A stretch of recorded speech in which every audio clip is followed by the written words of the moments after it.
Let's talk about the Prime Minister's work ethic. You know you never leave that job, wherever you are, whatever you're doing, you're still PM, all right? But he got to the tennis. Again, he drops in at the cricket, you would do. Even as PM, there's a bit of work involved, who you're talking to.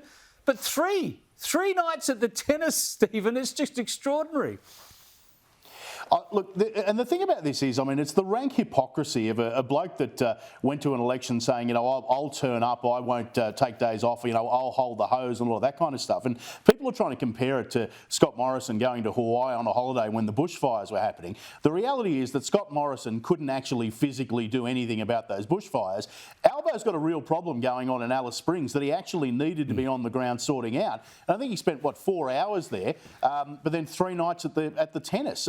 You know, this is a time when we are crying out for leadership, particularly in the context of the argument about the voice to Parliament. Well, there's Indigenous voices in Alice Springs screaming at him, and he's watching the tennis. This bloke doesn't hold a hose, he holds a cold drink. And imagine the difference if he decided just to stay in Alice Springs for a few days and soak up some of the local feedback and see some of the issues firsthand instead of doing this. Is extraordinary. Indeed. But someone has defended him.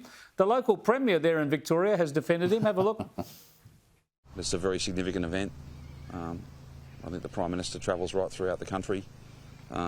Works pretty full week in my experience. People can form their own views, but what I know, not a matter of perception, a matter of fact, is that the Prime Minister works very hard every day. There's no leave if you're the PM.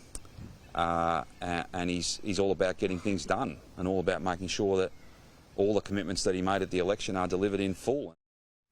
Well, there is leave, actually. I remember him taking holidays within a couple of months of becoming Prime Minister, Kosher. But it is a bad look, isn't it? 3 nights is a stretch. He should have been there for the final alone, I reckon.